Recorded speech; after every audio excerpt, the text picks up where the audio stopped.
Iran और Israel के बीच युद्ध शुरू हो गया है। ईरान ने इजराइल पर मिसाइलों की बौछार कर दी। हमले के बाद इजरायली सेना भी अब हाई अलर्ट पर है। ईरान ने कहा है कि इजराइल ने जो हमला किया था ये उसी का जवाब है। ईरान के विध्वंसक हमले के बाद नेतन्याहू ने वार मीटिंग बुलाई है। उधर अमेरिका ने कहा है कि वो इस जंग में इजराइल के साथ खड़ा है।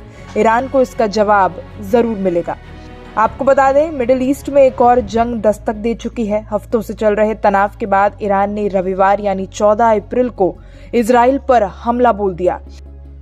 ईरान ने ये कदम सीरिया की राजधानी दमिश्क ने अपने दूतावास पर इजराइल द्वारा किए गए हवाई हमले के जवाब में उठाया। इजराइल पर ईरानी सेना ने ड्रोन और मिसाइल से हमला किया है। गजा में हमास और इजराइल के बीच चल रही जंग के बीच मिडिल ईस्ट में एक नया संकट खड़ा हो गया है।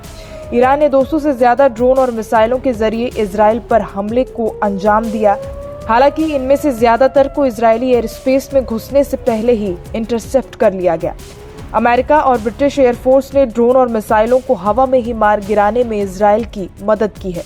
इजराइल को दक्षिणी हिस्से में मौजूद एक मिलिट्री बेस पर मामूली नुकसान हुआ है। अभी तक इस हमले की वजह से किसी को हताहत होने की जानकारी नहीं मिली है। यूएन में ईरान के हमले को लेकर बैठक। हमले को देखते हुए मिडिल ईस्ट के कई देशों ने अपने अपने एयर स्पेस बंद कर दिए हैं।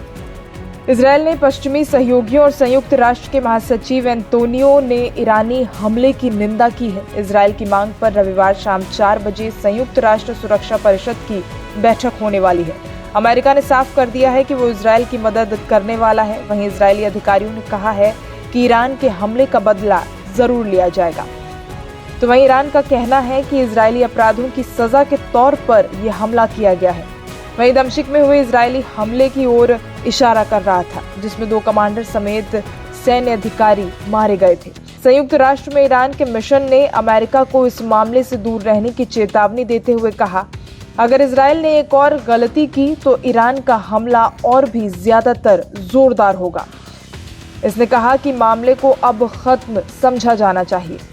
इजरायल के सैन्य प्रवक्ता रियर का कहना है, हमले की वजह से पहले से चल रहे तनाव में गंभीर और खतरनाक इजाफा हुआ है। ईरान के इस बड़े पैमाने के हमले से पहले ही हमारी रक्षात्मक और आक्रामक क्षमताएं पूरी तरह से तैयार थीं।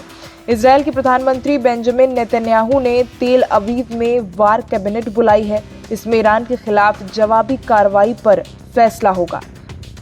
आपको बता दें, इजरायल के प्रधानमंत्री बेंजामिन नेतन्याहू ने कहा है कि उनका देश ईरान की तरफ से सीधे हमले के लिए तैयारी कर रहा था।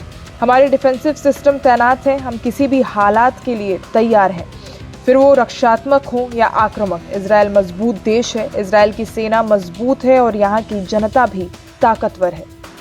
नेतन्याहू का कहना है कि कसम खाई है, जो भी हमें नुकसान पहुंचाएगा उसे हम चोट पहुंचाने वाले हैं।